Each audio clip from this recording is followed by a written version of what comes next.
안녕하세요. 금나치마입니다. 자, 오늘 문의 주신 채무자 한 분의 사례를 들면서 제가 얘기를 좀 해볼게요. 현재 학습지 교사로 근무하고 계십니다.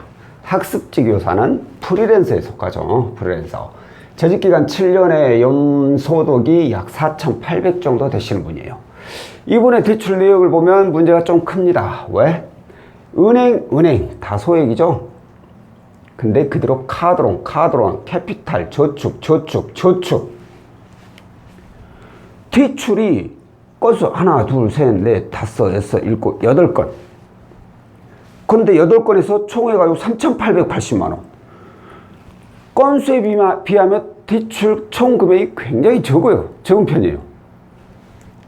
내용을 보면 보세요. 200 얼마, 400, 700, 500, 600 소액으로 이렇게 계속해서 대출을 받으신 거예요.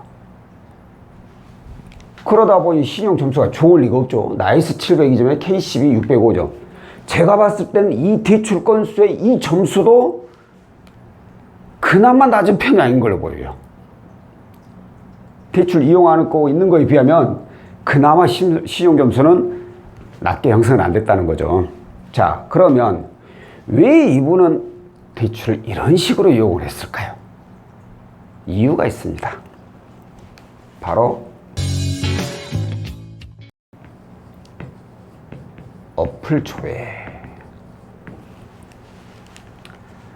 요즘 대출 조회하기 세상 편합니다. 아시겠지만 우리 그 모바일로 여러 군데 있죠. 핀다, 토스, 카카오 어디 해가지고 대출 조회 그냥 몇 가지 좀 입력하고 대출 조회 한 번만 탁 눌러버리면 내가 어디 금융사에서 얼마가 나오고 금리가 몇 프로 정도 적용된다 라고 쫙 하니 뜨죠.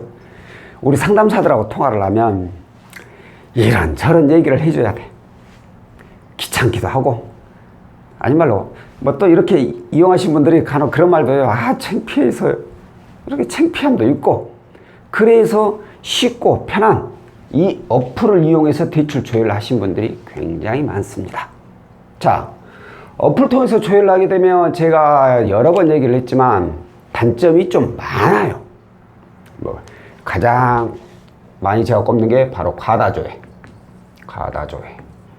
어플 통해서 조회하면은 보통 어플 한 곳당 60곳이 넘는 금융사에서 조회가 돌아가게 되죠. 그러다 보니까 나도 모르게 한 두세 군데 딱 조회 클릭해버리면 오늘 나는 한 200곳 정도 되는 금융사를 조회를 하게 되는 거예요. 이런 과다 조회가 문제고, 오늘 제가 알려드리고 싶은 내용은 이 과다 조회도 문제지만 어플로 조회를 하게 되면 이건 뭐예요? 대출 가능 여부를 확인하게 됩니다. 이게 무슨 얘기냐면 내가 이렇게 어플로 조회를 했어. 어플로 조회를 하면 각 금융사별로 어디는 불가능하고 어디는 가능하고 이게 나오잖아요. 그래서 거기다 신청을 하게 된단 말입니다. 신청하게 된다고 해서 뭐 나온 대로 또 결과가 나오간 막상 신청해 보니까 부결나는 경우도 많잖아요. 자, 그런데 제가 얘기 드리는 건 대출 가능 여부만 확인을 해줘. 이게 무슨 얘기냐면 이 채무자가 예를 들어서 내가 이렇게 대출을 이용하고 있어. 그러면 여기서 이렇게 대출이 가능해요 라고 뜨죠. 얼마. 그러면 여기다 딱 신청하는 거예요. 그래서 대출을 내가 필요한 금액을 딱 받아.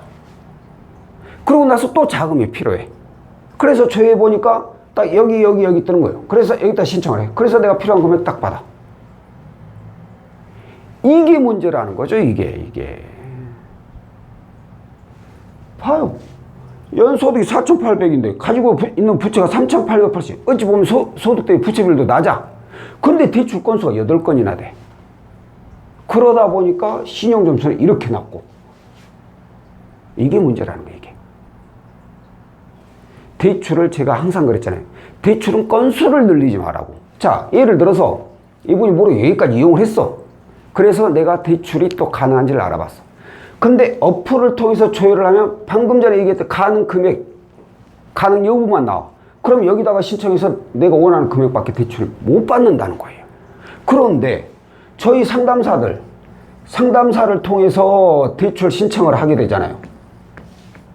그러면 예를 들어서 이 상담사가 자, 채무자가 내가 1,000만 원이 필요해요. 1,000만 원. 가능할까요? 라고 딱 문의를 줬어. 조회를 해보니까 이분이 2,000만 원이 가능하다고 나와. 2,000만 원이. 네, 2,000만 원 가능하시니까 고객님 원하시는 1,000만 원 충분히 이용하실 수 있겠네요. 네, 1,000만 원 이용하세요. 이렇게 상담하는 상담사는 별로 없어요. 왜? 기존에 카드론이 2건이나 있어. 그러면 이 채무자가 비록 1,000만 원만 필요하지만 가능 금액 2,000만 원이 나왔다면 대출 건수를 줄여야 한다고 얘기를 하죠. 카드론 둘 중에 하나에 줄일 수 있잖아요. 880만 원. 그러면은 자, 기존에 은행 거 제외하고 카드론 예를 들어서 캐피탈에서 2,000 나왔다 치웠어. 그럼 캐피탈에서 1,000만 원만 이용하게 되면 카드론 캐피탈 3건이 되잖아요. 신용점수가 많이 떨어질 거 아니에요. 그런데 캐피탈에서 2,000이 가능하다고 나왔으니까 1,000만 원 필요하신데 이용하시고 나머지 2,000만 원은 이거 카드론 상환을 해버리세요. 그러면 어떻게 돼요? 이 하나 없어지니까 카드론하고 캐피탈하고 딱 2건만 남잖아요. 기존에도 카드론 2건인데 대출 받고 난 후에도 카드론 캐피탈 2건, 건수가 2건이야. 그러니까 당장 신규 대출이 발생해서 신용점수는 좀 하락하겠지만 건수를 하나 없애니까 신용점수는 다시 금방 또 올라가게 된다는 거예요. 자, 여기까지 끝나면은 그나마 다행인데 이분처럼 또 필요해. 근데 이분이 캐피탈에서 필요한 금액만 쓰고 또 이렇게 쓰겠다? 그럼 신용점수 또 엄청나게 떨어질 거 아니에요. 여기에서 또 조회를 했는데 또 가능 금액이 더 나와. 그럼 기존에 있는 거 캐피탈 카드로 이런 것 통합하면서 이용할 수 있게끔 그렇게 진행을 해드린다는 거예요. 무턱대고 그냥 가는 금액만 무조건 쓰게 만든다는 게 아니죠. 이분 이렇게 이용하고 있으면 월 납입 금액이 어떨 것 같아요? 부채는 3,880이지만 다른 분들에 비하면 월 납입 금액은 어마어마하게 많을 겁니다. 그렇기 때문에 또 대출이 가능하지 문의를 주신 거고, 이렇게 대출을 이용하게 되면 결국은 제가 봤을 때 어느 정도 선까지 대출 받잖아요. 그러면 여기서부터는 빚을 갚기 위해서 빚을 내는 거예요. 이제 돈 필요해서, 그러죠. 이제 빚을 갚아야 되니까 돈이 필요하니까 빚을 갚기 위해서 이 빚을 내는 이런 악순환이 이제 반복하기 시작한 거죠. 이게 바로 어플을 통해서 대출을 받게 되면 맞이하는 아주 큰 단점이에요. 그래서 제가 어플 통해서 조회하지 마세요. 그런 거예요. 이거 외에도 다른 문제점이 많잖아요. 또 그거 다 열거하자면 시간이 너무 많이 걸리니까 오늘 제가 말씀드리고 싶은 것은 바로 채무 통합이죠. 대출을 이용할 때는 항상 같은 이금융권들 고금리 대출하면 이걸 통합을 하면서 이용하는 방법을 제가 찾으라고 그렇게 많이 말씀을 드렸죠. 이렇게 대출을 이용하고 있으면 그 다음 거 이용할 때는 기존에 있는 걸 통합을 하면서 필요한 자금을 구하고, 또 자금이 필요하면 기존에 있는 거 또 통합하면서 자금을 구하고, 또 통합하면서 이렇게 건수를 늘리지 말라고 그랬잖아요. 그래야지 신용점수도 덜 하락하지만 월 납입 금액도 줄어든다는 거예요. 월 납입 금액이 적어야지 생활함에 불편이 없어요. 아까 말씀드린 대로 여기까지 이제 대출 받아봐봐. 이 다음은 빚을 갚기 위해서 빚을 내는 거예요. 결국은 어떻게 돼? 뻥 터지는 거지. 이분이 자원 그래서 또 대출이 가능한가요? 라고 문의를 주셨는데 이미 어플에서 다 조회를 해봤어. 다 안 나와. 왜 안 나와? 일단 보세요. 건수가 이렇게 많고 신용점수가 낮고 거기에다 과다 조회에다가 수시로 이렇게 대출을 받아가지고 최근 대출 이력과다. 그러니까 이분은 소득 대비 부채 비율이 많아서 안 돼요. 그게 아니에요. 조회 많아서 안 돼요. 신용점수 낮아서 안 돼요. 최근에 대출 너무 자주 받아서 안 돼요. 이런 이유로 부기를 냈다는 거예요. 그런데 그나마 다행인 점은 하나 있죠.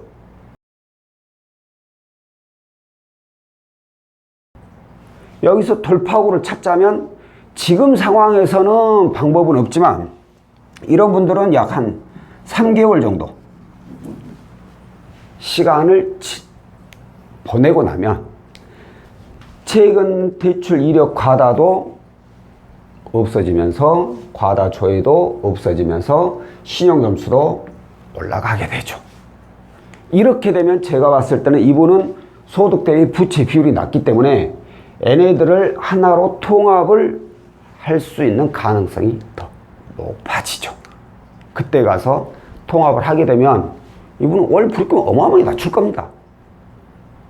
그렇게 유지를 해야지 더 이상 이제 대출받을 확률을 줄일 수 있는 거죠. 그러니까 제가 뭐 상담사이기 때문에, 대출 상담사이기 때문에 저희를 꼭 통해서 대출 받으세요. 그래요. 이 부분도 있긴 해요. 왜? 저희도 실적 올려서 월급 좀 가져가야 되니까.